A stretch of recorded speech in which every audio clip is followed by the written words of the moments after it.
नमस्कार विद्यार्थियों, श्रीमती मोहरी देवी तापड़िया कन्या महाविद्यालय जसवंतगढ़ के यूट्यूब चैनल पर एक बार पुनः आपका हार्दिक स्वागत और अभिनंदन है। मैं प्रवक्ता चंद्र प्रकाश गुर्जर। आज की क्लास हमारी बीए तृतीय वर्ष के छात्रों हेतु इतिहास विषय की होगी। इतिहास विषय के दौरान अगर बात की जाए, निरंतर हम विश्व इतिहास के बारे में अध्ययन करें, जिसके तहत अगर बात की जाए हम जर्मनी के एकीकरण के बारे में पढ़ रहे हैं। तो जर्मनी के एकीकरण को मूलतः हमने दो भागों में विभाजित किया था। एक तो बिस्मार्क के उदय से पूर्व जर्मनी का एकीकरण, एक बिस्मार्क के उदय के पश्चात, यानी कि बिस्मार्क जो प्रशा का प्रधानमंत्री यानी कि चांसलर बनता है, उसके पश्चात जो एकीकरण है, तो ये दो भागों में विभाजित किया। पहले तो मंद गति से एकीकरण होता है, उसके पश्चात तीव्र गति से एकीकरण होता है।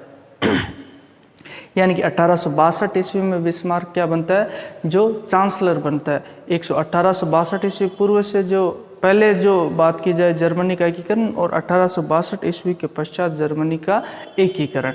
जिसके तहत बात की जाए तो आज हम जर्मनी के एकीकरण में जो सहायक कारण है उनका जिक्र करेंगे। सहायक कारणों का जिक्र किया जाए, मूलतः 4 कारण को विशेषतः सहायक माना जाता है, जिसके तहत हमने 2 कारणों का जो जिक्र किया था। जिसके तहत बात की जाए तो 4 कारण मूलतः जो जिम्मेदार होते हैं, जो जर्मनी के एकीकरण में काफ़ी सहायक होते हैं, जिनकी अगर बात की जाए तो मूलतः एक तो बौद्धिक जागृति है।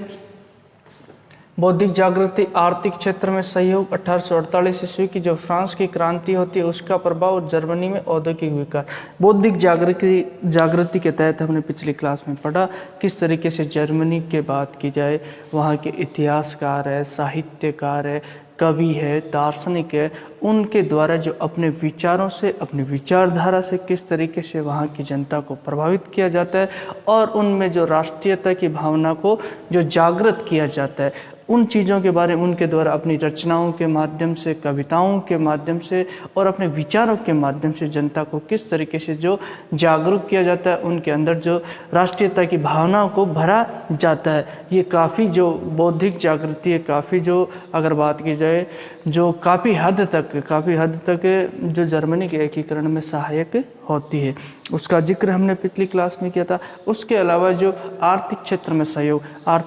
सहयोग की बात की जाए तो हमने देखा किस तरीके से जर्मनी के राज्यों के द्वारा मिलकर एक जो जालवरीन संघ की, यानी कि जो व्यापारिक संघ की स्थापना की जाए, उस संघ के तहत उन राज्यों के द्वारा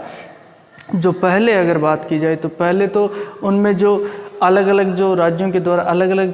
चुंगी स्थापित की जाती थी, उसके पश्चात हमने देखा उनके द्वारा किसी तरह के जो व्यापारिक प्रतिबंधों को, सभी व्यापारिक प्रतिबंधों को हटाकर जो स्वतंत्र व्यापार की स्थापना की जाती है, उससे क्या होती है, उनको प्रेरणा मिलती है, और एक तरीके से जो जर्मनी का आर्थिक एकीकरण होता है और उन राज्य के लोगों का जो स्वतंत्र रूप से, आबाद रूप से इधर उधर आना जाना होता है, और उनके जो विचारों का आदान प्रदान होता है, जिससे क्या है, उनमें जो एकता की भावना का उदय होता है,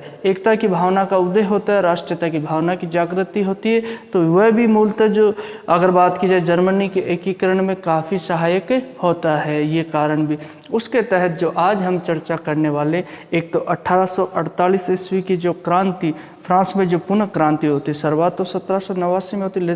लेकिन क्रांति का दौर उल्टा पटक चलता रहता है। उसके अलावा बात की जाए तो जो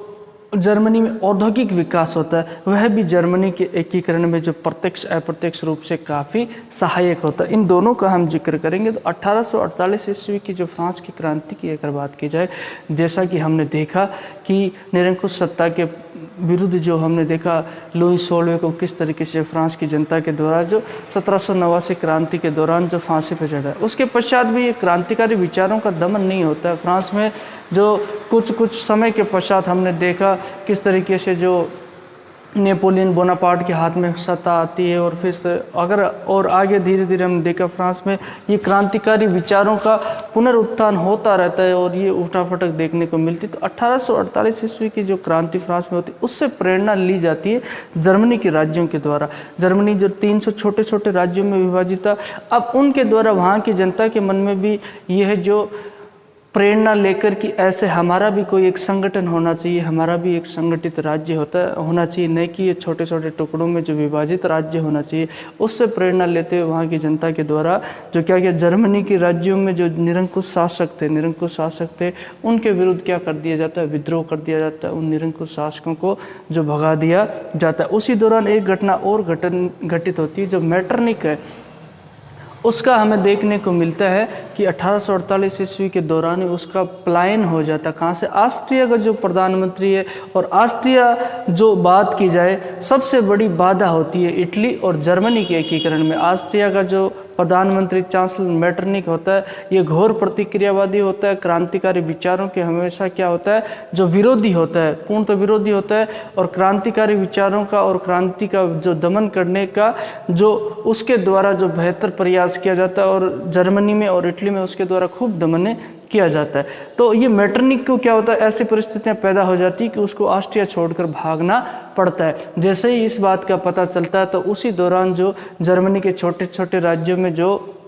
ये निरंकुश सत्ताधारी लोग हैं, निरंकुश सत्ताधारी जो शासक है, जो उनके विरुद्ध क्या है, जो प्रतिक्रियावादी शासक है, उनके विरुद्ध संघर्ष आरंभ हो जाता है। और उसी दौरान जो वहाँ शासकों को, निरंकुश शासकों को भगा दिया जाता है, और जर्मनी के अधिकतर राज्यों में जो वैध सत्ता की स्थापना कर दी जानी, वैध सत्ता की एक संविधान के तहत जो उनके द्वारा जो कार्य किया जाएगा, ऐसी व्यवस्थाएं कर दी जाती है। और उसी दौरान बात की जाए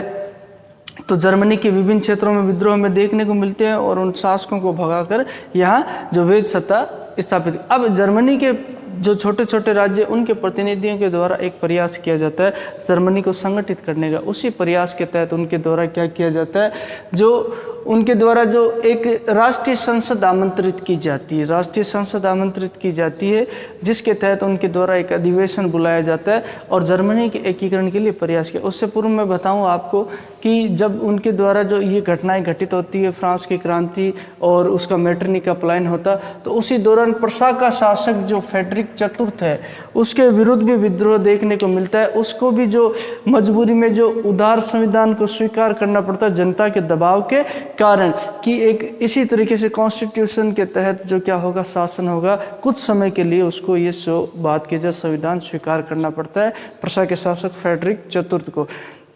अब 1848 इसमें इनके द्वारा क्या, जो निरंकुश शासकों, प्रतिक्रियावादी शासकों के विरुद्ध जो उनको सत्ता से हटा दिया जाता है और वैध सत्ता की स्थापना उनके द्वारा, जनता के द्वारा कर दी जाती है। उसी दौरान जो जर्मन राज्य के जो प्रतिनिधि है, राष्ट्रवादी विचारधारा वाले लोग हैं, उनके द्वारा एक जर्मन संघ का निर्माण करने के लिए जो एक राष्ट्रीय संसद को आमंत्रित की जाती है, यानी कि वहाँ पे जो विचार विमर्श किया जाए। और उसी के दौरान ये संसद है, उस संसद का अधिवेशन जो फ्रैंकफर्ट क्या है, वहाँ का एक शहर है, वहाँ आयोजन किया जाता है। और उसी के तहत उनके द्वारा जो जर्मनी के लिए एक संविधान बनाने का जो प्रस्ताव पेश किया जाता है, और उनके द्वारा जो जर्मनी के लिए संविधान के लिए कार्य भी किया जाता है। हालांकि वो उनका जो ये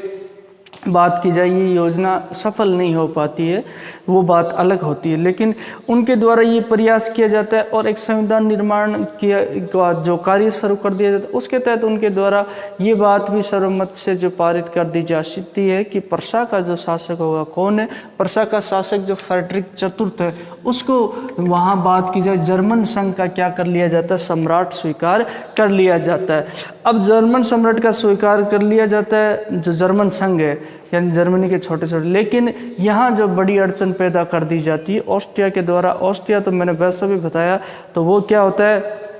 जो इनके एकीकरण के विरुद्ध होता है, चाहे इटली का हो चाहे जर्मनी का, तो उसके द्वारा जो घोर विरोध किया जाता है। उसी दौरान जो प्रशा के शासक के द्वारा जो यहाँ जो जर्मन संघ का सम्राट बनने से मना कर दिया जाता है, ये इनके द्वारा जो प्रयास किया जाता है। मूलतः ये हमने देखा कि किस तरीके से जो बात की जाए 1848 ईस्वी की क्रांति से, जो फ्रांस की क्रांति से इनको प्रेरणा मिलती है। अब दूसरे कारण की ओर बढ़ते हैं, जिसका जो जर्मनी के एकीकरण में हमने देखा किस तरीके से जो सहायक रहता है। ये जर्मनी में औद्योगिक विकास, इंडस्ट्रियल एरिया का जो विकास होता है उससे जो आर्थिक उन्नति आती है, आर्थिक उन्नति से उनके पास संसाधनों की पर्याप्तता हो जाती है, संसाधन खूब हो जाते हैं, तो उसके दौरान जो पूंजीपति वर्ग का उदय होता है, पूंजीपति वर्ग के द्वारा जो अपने हितों के कारण, अपने निजी हितों के लिए सुरक्षा के लिए, अपने स्वयं के हितों की सुरक्षा के लिए उनके मन में एक जो राज्य के निर्माण का जो विचार आता है और उनके द्वारा जो प्रयास किया जाता है। अब जैसा कि हमने देखा 1834 ईस्वी में जालवरीन संघ की स्थापना हो जाती है और जालवरीन संघ तो हमने जिसके तहत बात की जाए आर्थिक क्षेत्र में सहयोग के तहत भी इसका जिक्र किया था कि इससे क्या मिलती है कि जर्मनी के छोटे छोटे राज्यों को एक संगठित होने के लिए प्रेरणा मिलती है, क्योंकि आर्थिक रूप से तो इनका जो संगठन हो ही एकीकरण हो ही जाता है। तो इसी दौरान जो जालवरीन संघ की स्थापना होता है, ये वाकई में जो जर्मनी के एकीकरण में सबसे सहायक कोई चीज़ है तो ये जालवरीन का संघ है, जो संगठन है, जो व्यापारिक संगठन इनके द्वारा बनाया जाता है जर्मनी के छोटे छोटे राज्यों के द्वारा, और निःशुल्क व्यापार के लिए जो आपस में इनके द्वारा समझौता कर दिया जाता है और अपनी समस्त चुंगी चौकियों को हटा लिया जाता है। आगे जाते जाते हमने देखा कि सभी जो राज्य इसमें सम्मिलित हो जाते हैं। अब ये जर्मनी का औद्योगिक विकास की गति 1850 ईस्वी से 61 ईस्वी तक हमें तीव्र देखने को मिलती है, जिसके तहत हमने जो रूर क्षेत्र होता है, प्रशा का रूर क्षेत्र, वहाँ से क्या जो कोयला और लोहे की जो खदान निकल आती है, जो बात की जाए जो ये खनिज इनको प्राप्त होता है, और जैसा कि तुम देखोगे औद्योगिक विकास में जो कच्चे माल की रॉ मटेरियल की भूमिका रहती है, जिसके तहत कोयला और लोहे की महत्वपूर्ण भूमिका रहती है। अब ये भंडार इनको रूर पदार्थ जो रूर क्षेत्र है प्रशा का उसमें मिल जाते हैं, जिससे क्या है जर्मनी का तीव्र गति से औद्योगिक विकास होता। कच्चा माल इनको मिल गया, कोयला मिल गया कच्चे माल के तहत और लोहा मिल गया, तो यहाँ तीव्र गति से विकास होता है। और जो बात की जाए इनकी जो पूंजीपति वर्ग का उदय होता है और आर्थिक रूप से ये सक्षम हो जाता है, जिसके तहत इनके द्वारा जो बात की जाए जो जर्मनी के विरोधी राज्यों उनसे संघर्ष करने की स्थिति में ये पहुंच जाता है। और उसी दौरान हमने देखा सूती कपड़े है, जो वस्त्र उद्योग है, उसमें भी ज़बरदस्त विकास जो यहाँ देखने को मिलता है प्राचीन काल के दौरान या उसी समय के दौरान। तो सूती वस्त्र उद्योग में धाक रखने वाले देशों की आर्थिक स्थिति काफ़ी मजबूत होती, उसमें भी उसके द्वारा खूब विकास किया जाता है। रेलवे का विकास हो जाता है। रेलवे का विकास होने से अगर बात की जाए तो सामान को इधर से उधर जो अन्य प्रांतों में पहुंचाने के लिए जो परिवहन की व्यवस्था है वो काफ़ी जो आसान हो जाती है, जिससे उद्योगों के विकास को और बल मिलता है रेलवे के विकास होने से। उसके अलावा अब पूंजीपति वर्ग का जो नए पूंजीपति वर्ग का उदय हो जाता है। अब ये पूंजीपति वर्ग क्या चाहता है, जो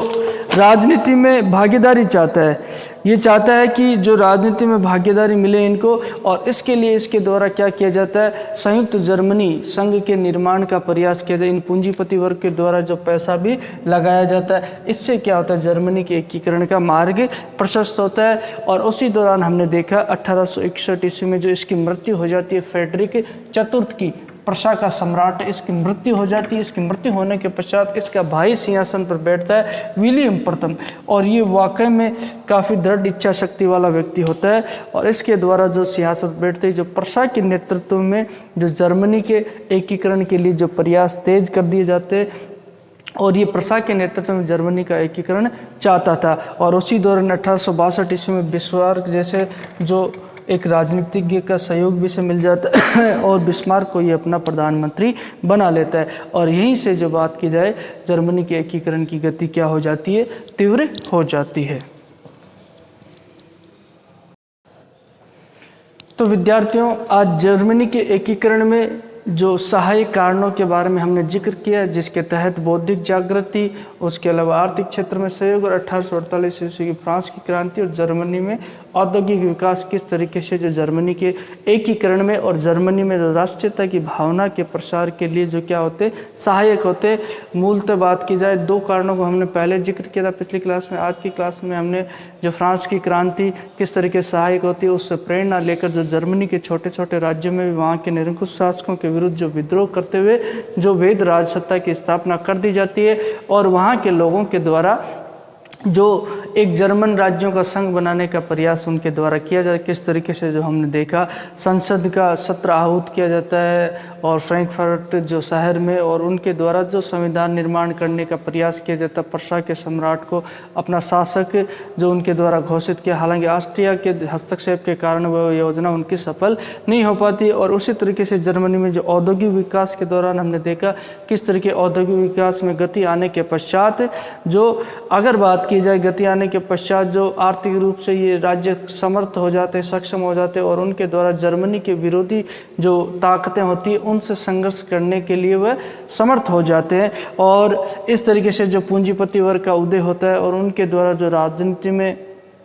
अपनी जो भागीदारी के लिए उनके द्वारा जो एक जर्मन राज्यों का संयुक्त संगठन बनाने का प्रयास है, इसी दौरान जो यही कारण जो उत्तरदायी होते हैं, जिसके तहत हम देखेंगे आगे। अब जो आगे की भूमिका हम देखेंगे विलियम प्रथम की भूमिका और बिस्मार्क की भूमिका, और इसके पश्चात किस तरीके से जर्मनी का एकीकरण पूर्ण होता है। तो बोलिए यहाँ तक आपको कोई चीज़ समझ में नहीं आई हो, किसी तरह की समस्या हो, शंका हो, तो आप निसंकोच पूछ सकते हो, और किसी तरह की राय या सुझाव वो भी आपके आमंत्रित है। तो मैं उम्मीद करता हूँ कि आज जो मैंने पढ़ाया है वो सही तरीके से आपको समझ में आएगा, और फिर भी किसी तरह की समस्या हो तो आप अपने डाउट क्लियर कर सकते हो, जो अपने पास शैक्षणिक व्हाट्सएप ग्रुप अवेलेबल है उसके प्लेटफॉर्म के माध्यम से। तो आज की क्लास के लिए बस इतना ही, और सभी विद्यार्थियों का एक बार पुनः बहुत बहुत धन्यवाद।